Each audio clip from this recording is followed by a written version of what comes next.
Shalom à tous et à toutes, bienvenue à tous nos amis Chabad ainsi que nos amis non Chabad.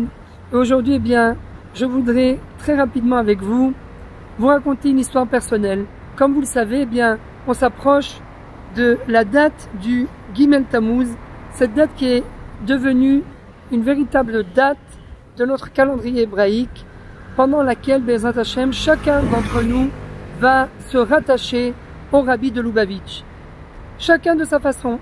Et pour moi, eh bien, c'est une date très significative, puisque comme je vais vous le raconter, eh bien, moi j'ai une histoire très particulière avec le Rabbi.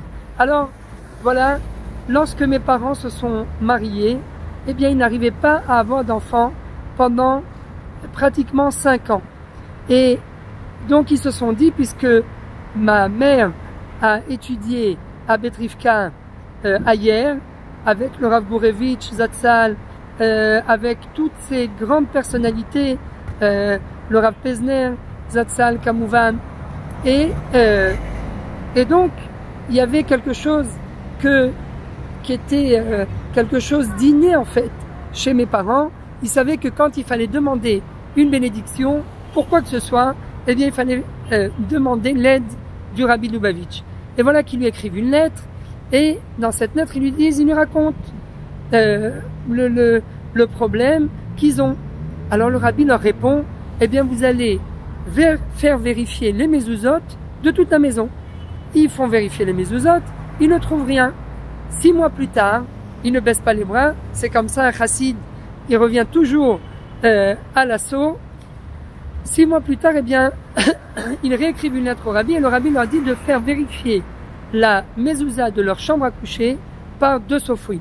Et voilà que l'un des 2 sofrim trouve dans le mot Veshinantam levanecha, tu enseigneras à ton fils que le noun qui est le noun du mot levanecha, ton fils, eh bien, qui est coupé en 2. Alors, bien évidemment, il répare ce noun. Et dans la même année, eh bien moi j'ai eu, Baruch Hashem, le mérite de venir au monde, et on m'a appelé Jonathan avec 2 nouns.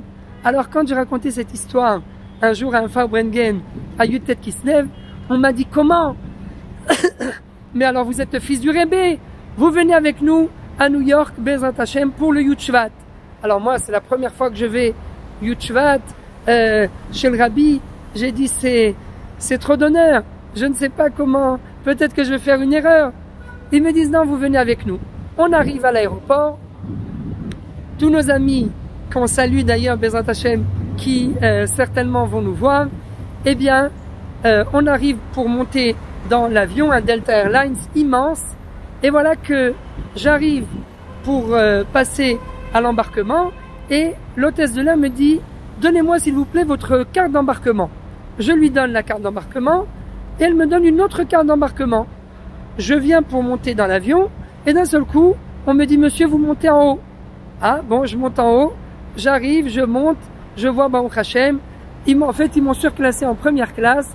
J'étais le seul gringalet parmi toutes les personnes qu'il y avait en première classe. J'ai allongé, bien sûr, le fauteuil comme un lit, j'ai dormi. On a décollé à 11h du soir, 11h30 de Tel Aviv. On a atterri à New York à 4h30 du matin, quelque chose comme ça. J'ai dormi, j'ai mis des boules caisses, j'ai dormi toute la nuit. On descend en bas, les gens me disent mais où vous étiez? On vous a cherché toute la nuit dans le vol. J'ai dit je sais pas, je suis arrivé à l'entrée, on m'a dit vous montez en haut en première classe. Ils m'ont dit mais ça alors, c'est nous qui vous invitons chez le Rabbi et c'est vous qui êtes surclassé en première classe. J'ai dit oui, mais c'est qui le fils du Rebbe? C'est vous ou c'est moi? C'est moi le fils du Rebbe, c'est vous qui me l'avez dit. Donc voilà, Baruch Hashem, le Rabbi. Et des histoires comme ça, il y en a au kilo. Quand le Rabbi veut inviter quelqu'un, il appelle en fait quelqu'un, eh bien, il se charge de lui. Et pourquoi je vous raconte cette histoire? Eh bien parce que, encore une fois d'abord, comme on l'a dit, des histoires pareilles, il y en a des dizaines de personnes qui ont eu ce mérite de se rattacher au Rabbi, et ils ont vu des miracles. Ils ont vu des miracles, ça c'est un miracle parmi tant d'autres. Mais bien sûr, par la suite, j'ai été plusieurs fois sur là-bas OL à New York, et vous voyez vraiment des choses inimaginables. Bien évidemment, il y a aussi les Igrot Kodesh. Alors, certains disent, bon, qu'est-ce que c'est que cette coutume de faire des Igrot Kodesh? Mais les Igrot Kodesh, pour ma part en tout cas, eh bien, j'avais demandé une fois au Rav Mordechai Eliyahu, il avait dit, il n'y a pas de problème de faire des Igrot Kodesh. Pourquoi? Eh bien, parce qu'à travers les Igrot Kodesh, ces lettres saintes du Rabbi, eh bien, c'est encore une façon de se rattacher au Rabbi à travers ces lettres. Et au final, qu'est-ce que le Rabbi, en fait, nous dit à travers ces lettres? Eh bien, il nous dicte la marche à suivre. Alors oui, c'est vrai, il faut écouter ce que le Rabbi nous dit à travers ces lettres. Mais au final, quand quelqu'un a un problème, eh bien, c'est parce qu'il y a un point qu'il doit réparer dans sa vie. Et le Rabbi, en fait, comme un télescope, eh bien, il va mettre le doigt exactement sur la chose que la personne doit réparer. Alors, c'est ça le Rabbi.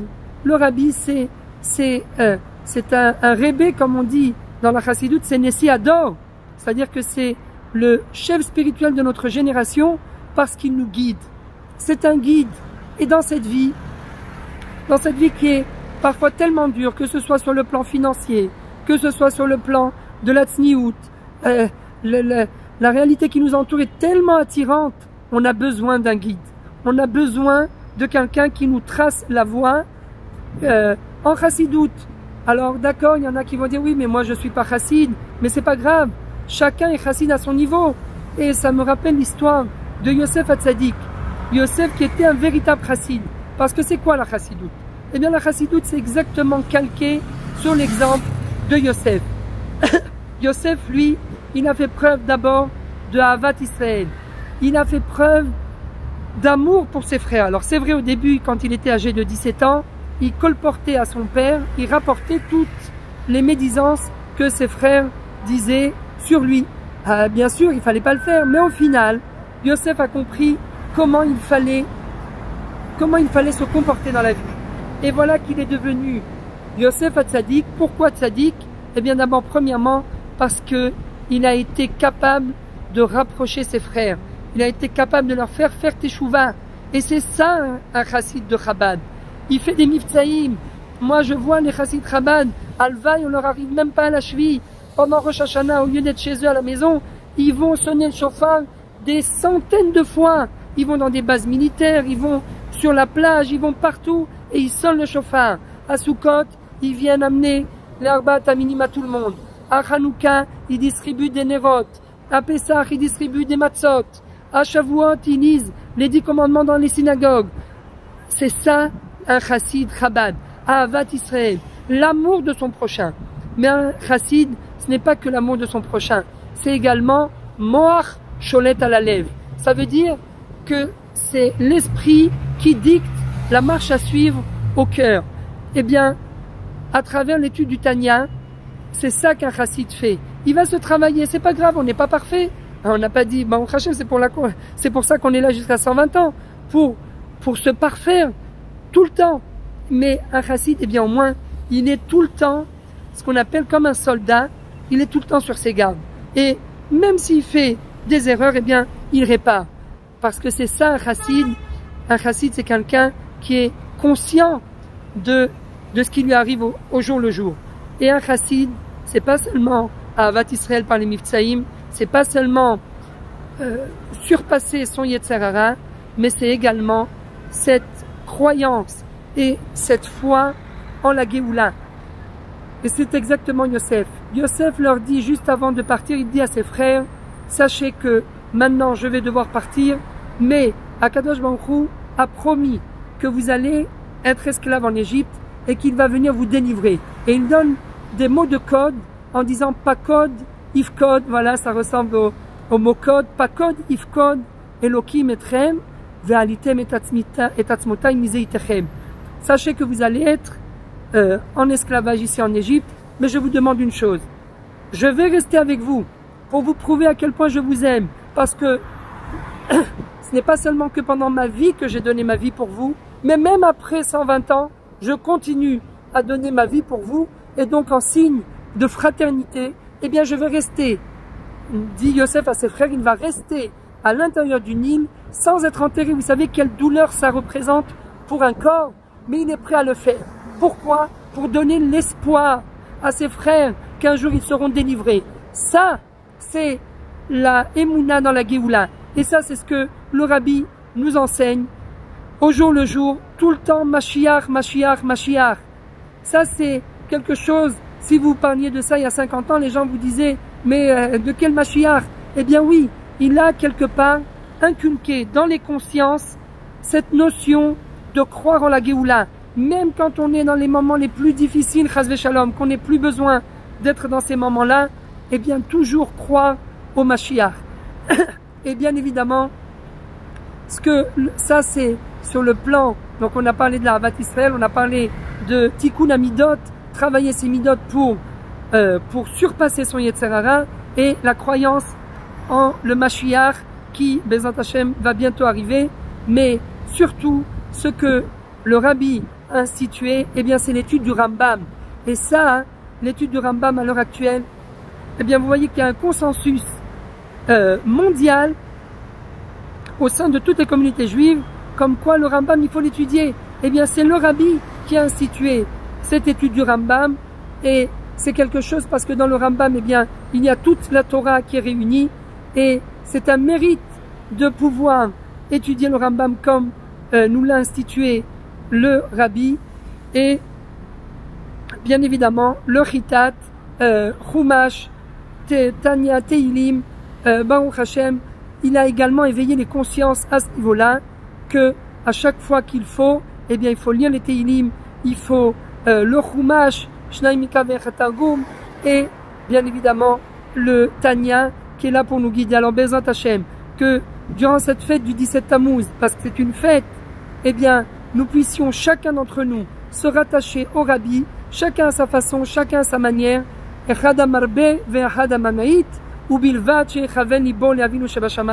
Chacun à sa manière, on se rattachera, on essaiera de se rattacher au Rabbi, et de cette façon-là, qu'on puisse très prochainement accueillir Mashiach Tzidkenu b'mera v'yamenu, yachad im binyan bet hamikdash b'mera v'yamenu, amen ken yiratzon. Toda rabba ve'rak bsorot tovot.